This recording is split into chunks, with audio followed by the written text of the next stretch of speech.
नमस्कार, स्वागत है आपका आर्यन न्यूज में। मैं हूं आपके साथ सुमन पाल। खबरों की शुरुआत करते हैं बड़ी खबरों के साथ। पश्चिम बंगाल में कई नेताओं की दिन दहाड़े हत्या हो रही है। कई हत्याएं जो राजनीतिक दिखाई देती पड़ती हैं और तो कुछ में पुरानी रंजिश का मामला सामने आता है। अब मुर्शिदाबाद में भी एक टीएमसी नेता की हत्या कर दी गई है। कुछ गुंडों ने उस समय नेता पर हमला कर दिया जब वे अपने घर की ओर लौट रहे थे। जानकारी मिली है कि शनिवार को टीएमसी नेता टैगोर की हत्या कर दी गई है और इस अपराध को मुर्शिदाबाद के बहारा गांव में ही अंजाम दिया गया है। और बताया ये भी जा रहा है कि टैगोर पार्टी के काम से शनिवार रात को ही बबला गांव गए हुए थे और वहां से जब वे वापस लौट रहे थे तब कुछ गुंडों ने उनका रास्ता रोक लिया और फिर नुकीले हथियारों से हमला कर दिया और वे बुरी तरह से जख्मी हो गए हैं। घटना के तुरंत बाद ही टीएमसी नेता को एक स्थानीय अस्पताल ले जाया गया, लेकिन उन्हें वहां पहुंचने से पहले ही अपना दम तोड़ दिया था।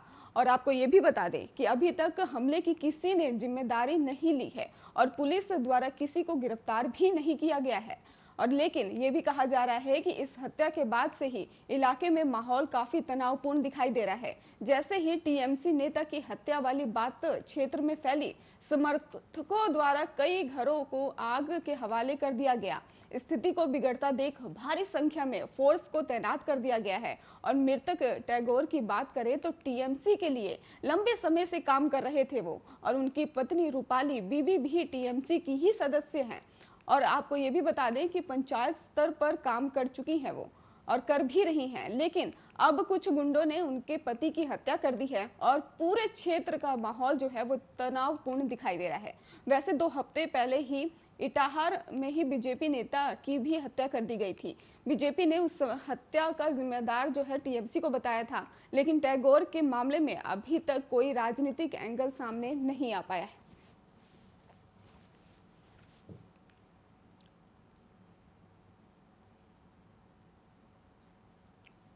असम मिजोरम के बीच ही तलखी कम होने की बजाय बढ़ती ही जा रही है। स्थिति सुधरने से पहले ही तनाव फिर खड़ा हो गया है। अब असम मिजोरम में ही आपको बता दें, मिजोरम सीमांत के हेलाकंडी इलाके में ही विस्फोट की खबर सामने आई है। कोई घायल तो नहीं हुआ है, लेकिन इस विस्फोट ने दोनों राज्यों को फिर से एक दूसरे के सामने खड़ा कर दिया है। ये घटना शनिवार तड़के की बताई जा रही है और असम पुलिस ने भी मिजोरम के एक सुरक्षाकर्मी को मौके से ही गिरफ्तार किया है। और पुलिस के मुताबिक जिस समय ये विस्फोट हुआ उस समय मौके पर मिजोरम का ये सुरक्षाकर्मी जो है वही घूम रहा था। इसके पास से एक कोडेक्स तार भी बरामद हुआ है। ऐसे में असम पुलिस ने उसे गिरफ्तार कर लिया है और अब आगे की जांच की जा रही है। अब क्योंकि मिजोरम के एक सुरक्षाकर्मी की गिरफ्तारी हुई है, ऐसे में तनाव कुछ ज्यादा ही देखने को मिल रहा है। घटना के तुरंत बाद इलाके में सेना के जवान भी भारी संख्या में खड़े कर दिए गए हैं। उन जवानों की वजह से ही मिजोरम के कई श्रमिक भाग खड़े हुए हैं। अब इस मामले में मिजोरम के नेता फिर असम पुलिस की कार्रवाई को कटघरे में खड़ा कर रहे हैं।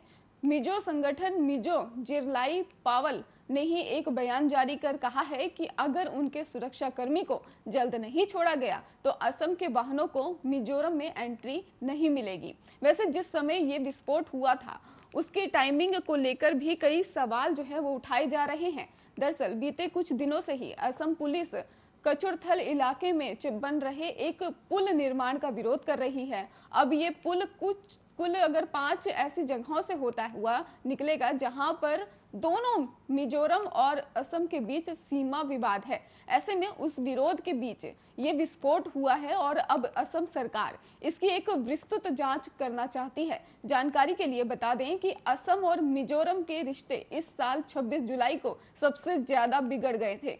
और ये भी कहा जा रहा है कि तब दोनों राज्यों के बीच जमकर हिंसा भी हुई थी, जिसमें असम पुलिस ने 6 जवान शहीद की हुए थे और कई आम नागरिकों को भी अपनी जान गंवानी पड़ गई थी। उस भयंकर हिंसा के कुछ दिन बाद ही दोनों राज्यों के बीच सहमति बनी थी कि संबंधित बलों और अधिकारियों को विवादित और अशांति वाले क्षेत्रों में नहीं भेजा जाएगा।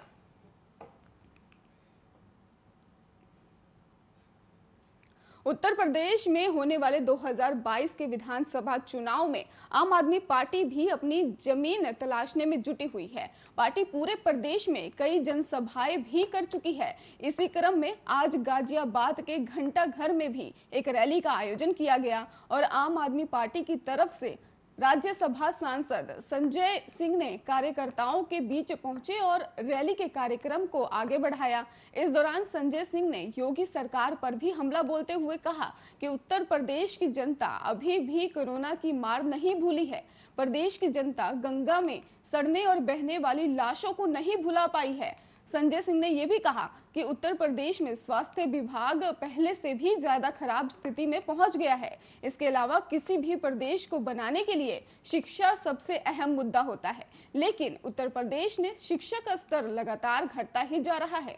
बता दें कि जब दिल्ली में चुनाव था तो आम आदमी पार्टी ने गाजियाबाद से ही दिल्ली के चुनाव की तैयारियां की थी। गाजियाबाद से ही तैयारी करते हुए दिल्ली की कुर्सी पर जीत भी हासिल की थी। ऐसे में गाजियाबाद आम आदमी पार्टी के लिए खास मायने रखता है, लेकिन क्या जनता भी आम आदमी पार्टी की तरह सोचती है? ये तो आने वाला वक्त ही बता पाएगा।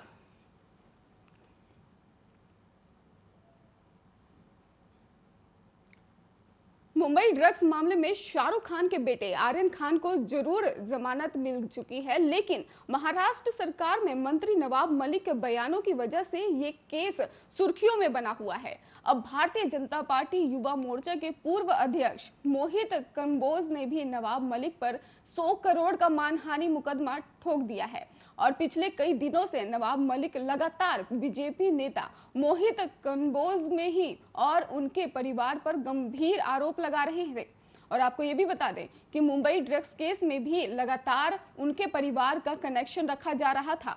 इस वजह से ही 9 अक्टूबर को मोहित ने मलिक के नाम पर एक नोटिस भेजा था और उस नोटिस में जोर देकर कहा गया था कि बिना सबूत के मानहानि कारक बयान देना जो है गलत है। लेकिन नवाब मलिक ने उस नोटिस के बावजूद भी अपने हमले को जारी रखा और 11 अक्टूबर को फिर उनके परिवार पर निशाना साध दिया। अब बीजेपी नेता ने मलिक के खिलाफ लीगल एक्शन की तैयारी कर ली है। मुंबई पुलिस में शिकायत भी दर्ज करवा दी गई है और उच्च न्यायालय में जा नवाब मलिक पर 100 करोड़ का मानहानि केस भी ठोक दिया गया है। बॉम्बे हाईकोर्ट में दायर की गई याचिका में मोहित ने खुद बताया कि वे बीजेपी के सदस्य हैं और उनका एक कारोबार भी है, लेकिन नवाब मलिक के तथ्यहीन आरोपों ने उनकी छवि को भूमिल करने का भी काम किया है। इसी वजह से मोहित ने कोर्ट से अपील की है कि ऑर्डर जारी कर नवाब मलिक को उनके खिलाफ बिना किसी सबूत के ऐसे बयान देने से रोका जाए। वैसे जिस बयान पर आपत्ति रही है वो भी बता देते हैं आपको कि दरअसल जब एनसीबी ने क्रूज पर रेड डाल कई लोगों को हिरासत में लिया था, तब नवाब मलिक ने कहा था कि 8 की जगह 11 लोगों को हिरासत में लिया गया था। लेकिन बीजेपी एक नेता है, उनका फोन आया और 3 लोगों को छोड़ दिया गया। मलिक ने यह भी दावा किया था कि छोड़े गए लोगों में भी मोहित जो है उसका एक साला है और वही उसमें से निकला हुआ था और इसी वजह से बीजेपी नेता ने नवाब मलिक के खिलाफ ये लीगल एक्शन भी लिया है। अभी तक इस मानहानि केस पर नवाब मलिक ने अपनी प्रतिक्रिया नहीं दी है।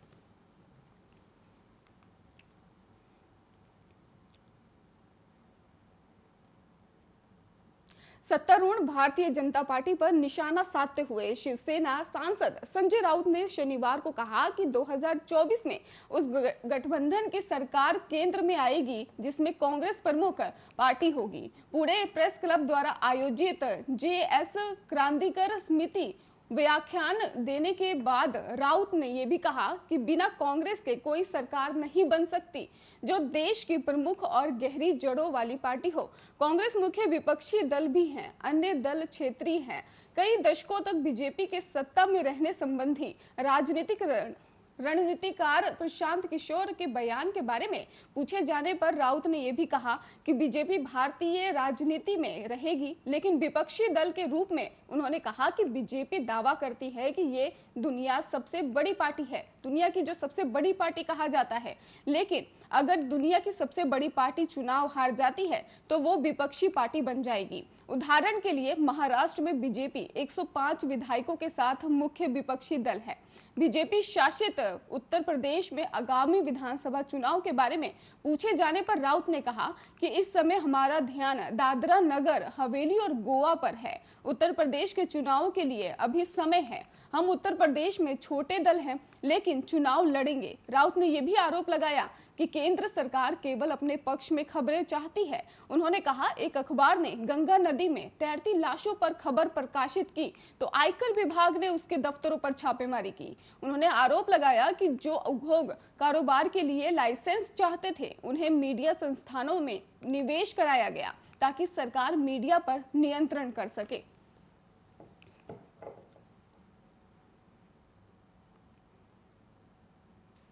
कांग्रेस महासचिव और पार्टी की यूपी प्रभारी प्रियंका गांधी सीएम योगी आदित्यनाथ के गढ़ गोरखपुर में बीजेपी को घेरने की तैयारी कर रही हैं।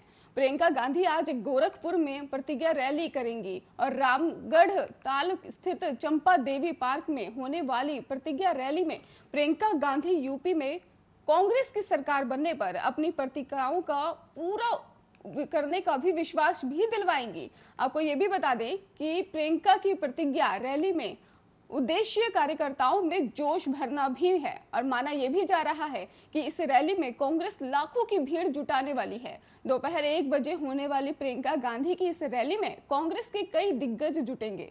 छत्तीसगढ़ के मुख्यमंत्री भूपेश बघेल और पूर्व केंद्रीय मंत्री सलमान खुर्शीद, पूर्व केंद्रीय मंत्री आरपीएन सिंह और पीएल पुनिया, सुप्रिया सिंह और श्रीनेत समेत तमाम कांग्रेस के नेता, दिग्गज नेता जो कहे जाते हैं, वो गोरखपुर पहुंच रहे हैं। कांग्रेस के प्रदेश अध्यक्ष अजय कुमार लल्लू ने यह भी जानकारी सामने रख दी है कि 2022 के चुनाव को देखते हुए ऐतिहासिक दिन है। उन्होंने कहा कि ये बदलाव की आंधी है जिसका नाम प्रियंका गांधी है। उन्होंने कहा कि यहाँ पर जितने भी विकास के काम दिखाई दे रहे हैं वो कांग्रेस की सरकार में किए गए हैं। लल्लू ने यह भी कहा कि रैली में लाखों की भीड़ जुटने वाली है। इंदिरा गांधी की पुण्यतिथि पर सरदार वल्लभ भाई पटेल की जयंती के अवसर पर आयोजित ये रैली काफी सफल होगी। लल्लू ने यह भी दावा किया है कि बीजेपी 30 से अधिक सीटें नहीं जीत पाएगी। बता दें कि कांग्रेस ने 23 अक्टूबर से ही प्रदेश भर में प्रतिज्ञा यात्रा निकाली है। प्रतिज्ञा यात्रा 1 नवंबर तक चलने वाली है।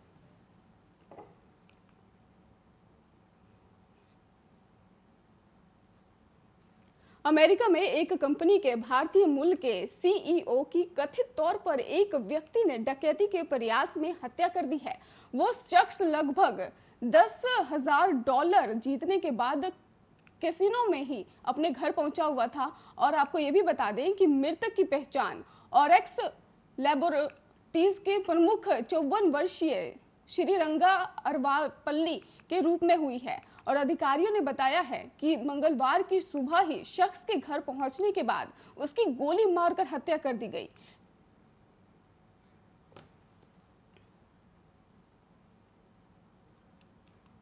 उत्तर प्रदेश के कानपुर में क्षेत्रीय बैठक करने आए केंद्रीय मंत्री और यूपी प्रभारी धर्मेंद्र प्रधान ने स्वीकार किया है कि आने वाले चुनाव में महंगाई और पेट्रोल की बढ़ी कीमत मुद्दा होगी। उन्होंने कहा कि ये मुद्दे जनता को प्रभावित कर रहे हैं, लेकिन जनता हमारी नीयत को जानती है। धर्मेंद्र प्रधान ने कहा कि इंटरनेशनल मार्केट में पेट्रोल की बढ़ी कीमतों से दाम बढ़े हैं और इसके साथ ही धर्मेंद्र प्रधान अखिलेश यादव की तरफ से बार बार यूपी की कानून व्यवस्था पर सवाल उठाने पर जवाब देते हुए कहा कि नीरज मिश्रा हत्याकांड कन्नौज में हुआ था। और आपको ये भी बता दें, उन्होंने ये भी कहा है कि इस बात को ध्यान में रखना चाहिए। और वहीं अखिलेश के बार बार भ्रष्टाचार को लेकर सवाल उठाने पर उन्होंने तंज कसते हुए कहा कि गोमती रिवर फ्रंट मामले में सीबीआई जांच कर रही है। उन्होंने नाम न लेते हुए अखिलेश के बयानों को निराधार बता दिया है। और एक तरफ से यूपी प्रभारी बनने के बाद आज जिस तरह से धर्मेंद्र प्रधान ने अखिलेश यादव को घेरने की कोशिश की है, उससे लगता है कि बीजेपी मानकर चल रही है कि यूपी में मुख्य मुकाबला सपा से ही होना है, इसलिए सपा प्रमुख को घेरना ही उचित रहेगा। बता दें कि शुक्रवार को ही समाजवादी पार्टी के राष्ट्रीय अध्यक्ष अखिलेश यादव ने राम मंदिर के चंदे के लिए 5,000 रुपए न देने संबंधी अमित शाह के बयान पर पलटवार करते हुए कहा था कि हम अपना मंदिर बनवाएंगे, उससे अच्छा मंदिर बनवाएंगे। उन्होंने कहा कि मुख्यमंत्री आवास पर हमने बिना नक्शा पास कराए मंदिर बनवाया है, क्या उस पर बुलडोजर चलवा देंगे?